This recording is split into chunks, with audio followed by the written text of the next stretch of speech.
بسم اللہ الرحمن الرحیم الحمد للہ رب العالمین والصلاة والسلام الاتمان الاکملان علی خاتم الانبیاء وسید المرسلین نبینا محمد وعلی آلہ وصحبہ اجمعین ومن تبعهم بإحسان إلى يوم الدين.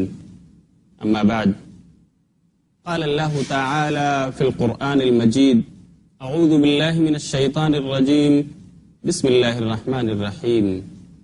يا أيها الذين آمنوا لا تخونوا الله والرسول وتخونوا أماناتكم وأنتم تعلمون. سبحانك لا علم لنا إلا ما علمتنا إنك أنت العليم الحكيم. رب اشرح لي صدري ويسر لي امری واحلل عقدۃ من لسانی یفقہوا قولی. ناظرین کرام، اس سیریز میں آج پھر سے آپ سب کا استقبال ہے. السلام علیکم ورحمۃ اللہ وبرکاتہ. اس پروگرام کے ذریعے ہم آپ کو ان گناہوں کی بابت آگاہ کر رہے ہیں جنہیں اللہ اور اس کے رسول صلی اللہ علیہ وسلم نے گناہ کبیرہ قرار دیا ہے. یعنی اگر وہ گناہ کسی انسان سے ہو جائیں، انسان کر بیٹھے، تو اس وقت تک یہ گناہ معاف نہیں ہو سکتے جب تک وہ اللہ سے سچی توبہ نہ کر لے، شرمندہ نہ ہو جائے، گڑ گڑا کر اللہ سے معافی نہ مانگ لے. اسی سلسلے کی ایک کڑی ہم لے کر حاضر ہوئے ہیں، وہ ہے خیانت کرنا. یہ بھی اللہ کے نزدیک گناہ کبیرہ ہے. خیانت ایک اہم لفظ ہے جو عربی زبان کا ہے. وہ شخص جو خیانت کرنے والا ہوتا ہے اسے خائن کہا جاتا ہے. اسی خیانت کی ضد ہے امانت. امانت اور خیانت آپ بہت سنتے ہوں گے. وہ شخص جو امانت دار ہوتا ہے اسے کہا جاتا ہے امین، اور جو خیانت کرنے والا ہوتا ہے اسے کہا جاتا ہے خائن. خیانت اللہ رب العالمین نے اس کو گناہ کبیرہ قرار دیا ہے. اور خیانت عام طور پر جب بولا جائے تو اس سے یہی سمجھا جاتا ہے کہ کسی انسان کے پاس کوئی امانت رکھ دی جائے، وہ اس کو پورا واپس نہ کرے، کچھ کمی کر دے، خیانت ہے. یا پورا کا پورا وہ ہضم کر جائے، واپس نہ کرے، یہ بھی خیانت ہے. یا اس میں وہ تصرف کر ڈالے، خرد برد کر ڈالے، یہ بھی خیانت ہے. عام طور سے لوگ خیانت کا یہی مفہوم جانتے ہیں، امانت میں خیانت کرنا. لیکن ناظرین کرام، ہم آپ کو بتانا چاہیں گے کہ خیانت کا مفہوم اس سے کہیں زیادہ وسیع ہے. چنانچہ اللہ اور رسول کی نافرمانی کرنا یہ بھی خیانت ہے. ہم پر جو اللہ رب العالمین نے فرائض عائد کیے ہیں یہ امانت ہے، اس کو ادا نہ کرنا یہ بھی خیانت ہے. کوئی مزدور یا تنخواہ دار شخص اگر وہ اپنی ذمہ داریوں کو اچھی طرح ادا نہ کرے، اپنے کام کو پوری طرح انجام نہ دے، یہ بھی خیانت ہے. کسی شخص سے مشورہ طلب کیا جائے، اگر وہ جانتے بوجھتے غلط مشورہ دے، یہ بھی خیانت ہے. حتیٰ کہ انسان کا جسم، اس کی جان، اس کا دل و دماغ، اس کے آنکھ، کان، ناک، یہ ساری چیزیں اللہ کی دی ہوئی امانت ہے. ان کا غلط استعمال کرنا یہ بھی خیانت ہے. اسی بات کا تذکرہ اللہ رب العالمین نے سورہ غافر، جسے سورہ مومن بھی کہا جاتا ہے، سورۃ نمبر 40 اور آیت نمبر 19 میں کیا ہے. اللہ فرماتا ہے: یعلم خائنۃ الاعین وما تخفی الصدور، کہ وہ اللہ جانتا ہے آنکھوں کی خیانت کو بھی اور سینے کی پوشیدہ باتوں کو بھی. آنکھوں کی خیانت کیا ہے؟ اس کا غلط استعمال کرنا. اسی طرح اللہ رب العالمین سورہ انفال سورۃ نمبر 8 اور آیت نمبر 27 میں ارشاد فرماتا ہے: یا ایھا الذین آمنوا لا تخونوا اللہ والرسول وتخونوا اماناتکم وانتم تعلمون، کہ وہ لوگوں جو ایمان لائے ہو، تم اللہ اور اس کے رسول کے حق میں خیانت نہ کرو اور تم اپنی امانتوں میں بھی خیانت نہ کرو، حالانکہ تم جانتے ہو کہ تم خیانت کر رہے ہو. اللہ اور اس کے رسول کے حق میں خیانت کیا ہے؟ یہ ہے کہ انسان جلوت میں، لوگوں کے مجمع میں، لوگوں کی مجلسوں میں تو اپنے آپ کو اللہ کا فرما بردار اور مطیع ثابت کرنے کی کوشش کرے. ایک بہت ہی باادب، مطیع و فرما بردار انسان اپنے آپ کو ثابت کرے، لیکن جب خلوت اور تنہائی میں ہو تو اللہ کا نافرمان بن جائے، معصیت کار اور گناہ کرنے والا اپنے آپ کو ثابت کرے. اللہ اور اس کے رسول کے حق میں یہ خیانت. اور اپنی امانتوں میں خیانت کیا ہے؟ یہ ہے اگر کوئی امانت آپ کے پاس رکھی جائے، آپ اسے ہڑپ کر لو، واپس نہ کرو، یا اس میں خرد برد کر ڈالو، تصرف کر ڈالو یا اگر واپس کرو تو کم کرو، یہ ساری چیزیں خیانت۔ اسی طرح اپنی امانتوں میں خیانت یہ بھی ہے کہ آپ کو کوئی عہدہ اور ذمہ داری دی گئی، آپ اس کو اچھی طرح نہ نبھاؤ، اس کی ادائیگی نہ کرو، یہ بھی خیانت۔ اور اپنی امانتوں میں خیانت یہ بھی ہے کہ آپ کو رازداں بنایا گیا، آپ کسی آرگنائزیشن اور کسی کمیٹی کے ممبر بنے، اس کے کور گروپ ممبر بنے اور اس کے راز آپ کو بتائے گئے، آپ ان رازوں کو افشا کر ڈالو، دوسروں کو بتاؤ، یہ بھی خیانت ہے۔ گویا انسان جس چیز کا امین بنایا جائے اس میں وہ خیانت کرے تو یہ ساری چیزیں خیانت کے دائرے میں آتی ہیں، اور یہ اللہ اور اس کے رسول کے ساتھ اسی طرح اپنی امانتوں میں خیانت کے مفہوم میں آتی ہے۔ خیانت کا مفہوم اس آیت سے آپ کو بہت ہی آسانی سے سمجھ میں آئے گا، جس کا تذکرہ اللہ نے سورہ احزاب سورۃ نمبر 33 اور آیت نمبر 72 میں کیا ہے۔ اللہ فرماتا ہے اِنَّا عَرَضْنَا الْأَمَانَةَ عَلَى السَّمَاوَاتِ وَالْأَرْضِ وَالْجِبَالِ فَأَبَيْنَ أَن يَحْمِلْنَهَا وَأَشْفَقْنَ مِنْهَا وَحَمَلَهَا الْإِنسَانُ إِنَّهُ كَانَ ظَلُومًا جَهُولًا کہ اللہ کہتا ہے بے شک ہم نے اس امانت کو پیش کیا ہے، یعنی قرآن کریم کو۔ اِنَّا عَرَضْنَا الْأَمَانَةَ عَلَى السَّمَاوَاتِ، ہم نے اس امانت کو پیش کیا کس پر؟ آسمانوں پر، والارض اور زمینوں پر، والجبال اور پہاڑوں پر، فَأَبَيْنَ أَن يَحْمِلْنَهَا تو سب نے انکار کر دیا اسے اٹھانے سے، ہم نہیں اٹھا سکتے، ہم میں یہ سکت نہیں ہے، وَأَشْفَقْنَ مِنْهَا اور ڈر گئے اس سے، وَحَمَلَهَا الْإِنسَانُ لیکن انسان نے اسے اٹھا لیا، انسان نے اپنے آپ کو اس کا متحمل قرار دیا، انه كان ظلوما جهولا بے شک وہ جاہل اور ظالم ٹھہرا۔ اس میں جو امانت کا لفظ اللہ نے یوز کیا ہے، انا عرضنا الامانۃ، وہ کون سی امانت ہے؟ قرآن کریم کی امانت۔ قرآن کریم میں کیا ہے؟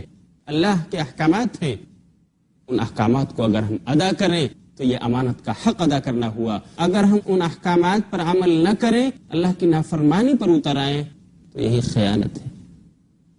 خیانت کا مفہوم بہت ہی عام اور وسیع ہے۔ خیانت کرنا اللہ کے نزدیک گناہ کبیرہ ہے، یہی وجہ ہے کہ اللہ رب العالمین خائن لوگوں کو پسند نہیں فرماتا، جس کا تذکرہ اس نے بے شمار آیات میں بار بار کیا ہے، جیسا کہ اللہ رب العالمین نے اس کا تذکرہ سورہ انفال سورۃ نمبر 8 اور آیت نمبر 58 میں کیا ہے۔ اللہ کہتا ہے ان اللہ لا يحب الخائنین، بے شک اللہ خیانت کرنے والوں کو پسند نہیں کرتا۔ اسی معنی کی ایک دوسری آیت اللہ نے سورہ نساء سورۃ نمبر 4 اور آیت نمبر 107 میں بیان کی ہے، فرماتا ہے ان اللہ لا يحب من كان خوانا اثیما، بے شک اللہ نہیں پسند فرماتا اس شخص کو جو خیانت کرنے والا ہو، گنہگار ہو۔ اسی بات کو اللہ سورہ حج سورۃ نمبر 22 اور آیت نمبر 37 میں بھی ارشاد فرماتا ہے ان اللہ لا يحب كل خوان کفور، بے شک اللہ نہیں پسند فرماتا ہے کسی خیانت کرنے والے ناشکر انسان کو، یہ گناہ کبیرہ ہے۔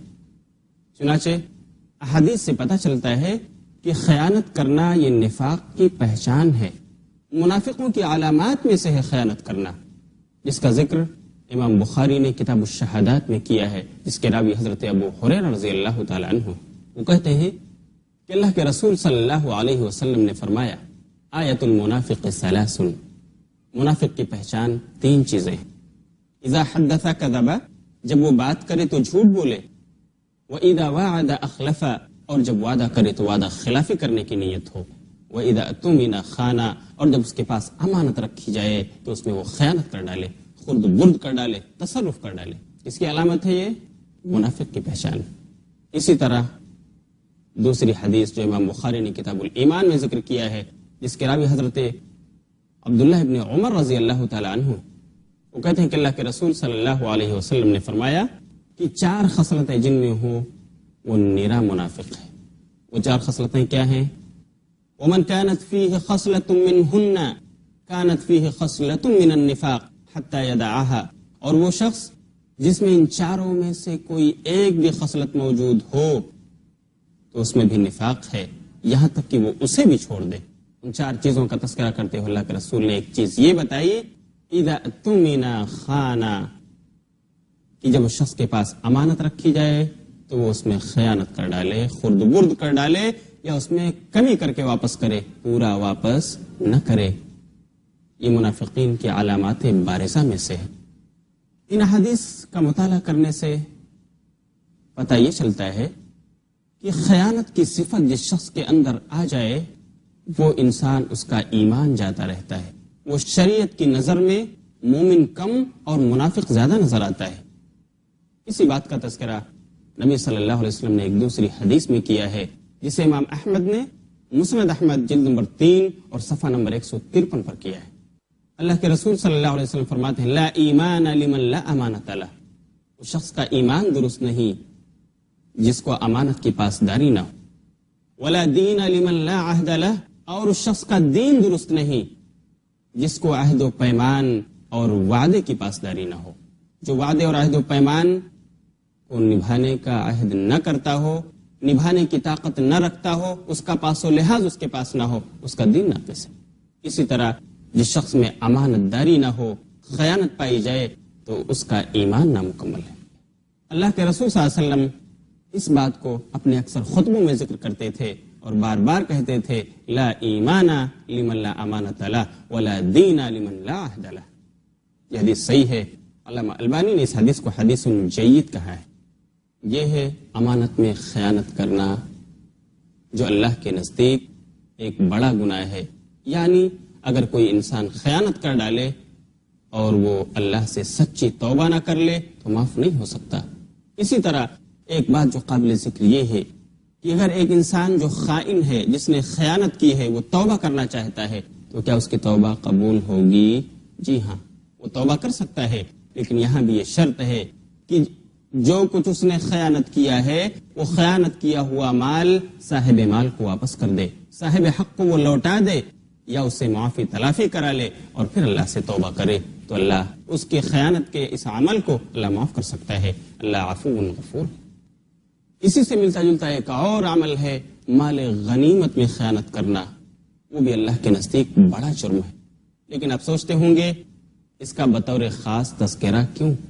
آخر یہ بھی تو خیانت ہے۔ جی ہاں، ہر قسم کی خیانت اللہ کے نزدیک گناہ کبیرہ ہے، لیکن مال غنیمت میں خیانت کرنا اللہ اور اس کے رسول صلی اللہ علیہ وسلم نے بطور خاص اس کو بڑا جرم گردانا ہے، قابل سزا جرم بتایا ہے، اسی لیے ہم اس کا تذکرہ آپ سے بطور خاص کر رہے ہیں۔ امام بخاری رحمۃ اللہ علیہ نے کتاب الجہاد میں ایک پورا باب ہی باندھا ہے، باب الغلول۔ غلول کہتے ہیں مال غنیمت میں خیانت کرنے کو، عربی زبان کا لفظ ہے۔ باب الغلول یعنی مال غنیمت میں خیانت کرنے کا باب۔ اسی طرح امام مسلم نے بھی کتاب الامارہ میں ایک باب باندھا ہے، باب غلظ تحریم الغلول، باب غلظ تحریم الغلول، اس کا مطلب ہے مال غنیمت میں خیانت کرنا سخت حرام ہے۔ اسی طرح اللہ رب العالمین نے غلول کا تذکرہ یعنی مال غنیمت میں خیانت کا تذکرہ قرآن کریم میں بھی کیا ہے۔ سورہ آل عمران سورت نمبر 3 اور آیت نمبر 161 میں اللہ ارشاد فرماتا ہے وَمَا كَانَ لِنَبِيٍّ أَن يَغُلَّ وَمَن يَغْلُلْ يَأْتِ بِمَا غَلَّ يَوْمَ الْقِيَامَةِ، اور کسی نبی کے لیے یہ بالکل مناسب نہیں کہ وہ خیانت کرے، اور جو کوئی خیانت کرے گا مال غنیمت میں تو اسے وہ لے کر آئے گا کل قیامت کے دن۔ دراصل یہ آیت کریمہ اس کا ایک شان نزول ہے۔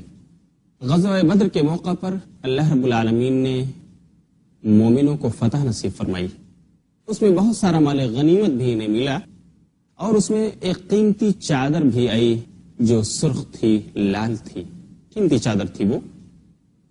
کچھ لوگوں کی نظر اس پر پڑی، بعد میں جب لوگ اس کو تلاشنے لگے تو وہ چادر غائب تھی، ملی نہیں۔ بعض جو منافقانہ خیال رکھتے تھے وہ لوگ کہنے لگے کہ ہو نہ ہو اللہ کے رسول نے لے لیا ہوگا، چھپا لیا ہوگا، نعوذ باللہ یہ ان کے اپنے کام ہوں گے۔ اللہ تعالیٰ نے یہ آیت کریمہ نازل فرمائی کہ یہ کسی نبی کے لیے مناسب ہی نہیں ہے کہ وہ خیانت کرے۔ کیسے وہ نبی کر سکتا ہے جو تمہارا لیڈر، تمہارا اگوا اور تمہارا سربراہ ہے؟ چنانچہ تقسیم کے وقت وہ چادر نہیں ملی، کس نے لیا اس کا پتہ بھی نہیں چل سکا۔ یہاں پر اللہ رب العالمین اس مناسبت سے یہ آیت نازل فرماتا ہے اور کہتا ہے وَمَا كَانَ لِنَبِيٍّ أَن يَغُلَّ وَمَن يَغْلُلْ يَأْتِ بِمَا غَلَّ يَوْمَ الْقِيَامَةِ، اور نبی کے لیے بالکل یہ مناسب نہیں کہ وہ مال غنیمت میں سے کچھ چپکے سے لے لیں، خیانت کر ڈالیں۔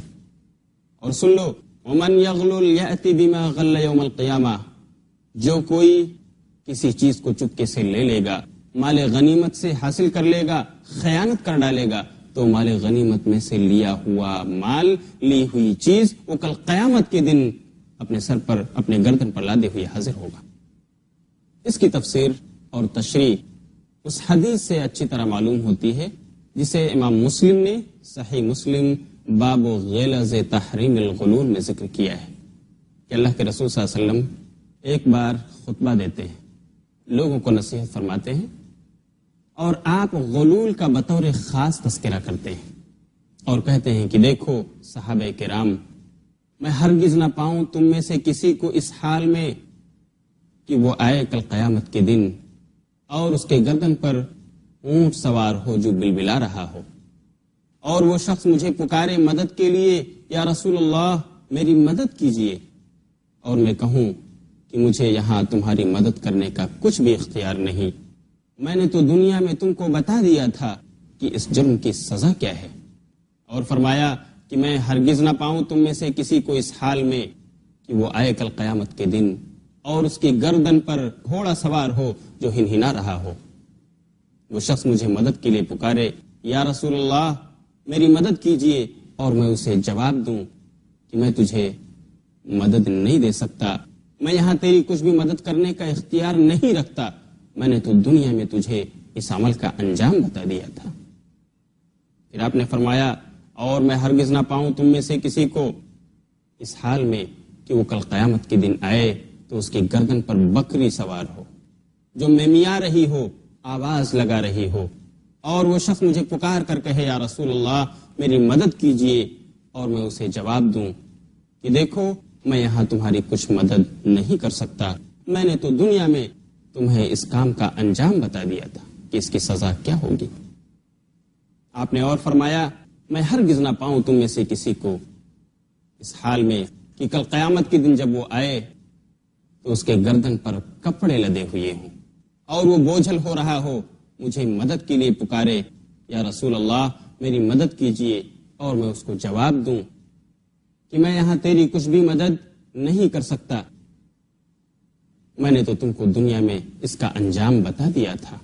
اسی طرح میں کسی کو ہرگز نہ پاؤں اس حال میں کہ وہ جب کل قیامت کے دن آئے تو اس کے گردن پر سونے، چاندی اور روپے پیسوں کا بوجھ ہو، وہ مجھے مدد کے لیے پکارے کہ اللہ کے رسول میری مدد کیجئے، اور میں اسے جواب دوں کہ میں یہاں تمہاری کچھ بھی مدد نہیں کر سکتا، میں نے تو تم کو دنیا میں اس کا انجام بتا دیا تھا کہ جو کوئی خیانت کرے گا وہ کل قیامت کے دن خیانت کی ہوئی چیز کو اپنی گردن پر لاد کر لائے گا۔ تم نے آخر ایسا کیوں کیا؟ میں یہاں کچھ بھی پاور نہیں رکھتا، کوئی اختیار نہیں رکھتا کہ تمہاری مدد کر سکوں۔ اللہ کے رسول نے اپنے خطبے میں صرف اس بات کا تذکرہ فرمایا کہ مال غنیمت میں خیانت ایک بڑا گناہ ہے، اس سے بچنا چاہیے، لوگوں کو آگاہ فرمایا۔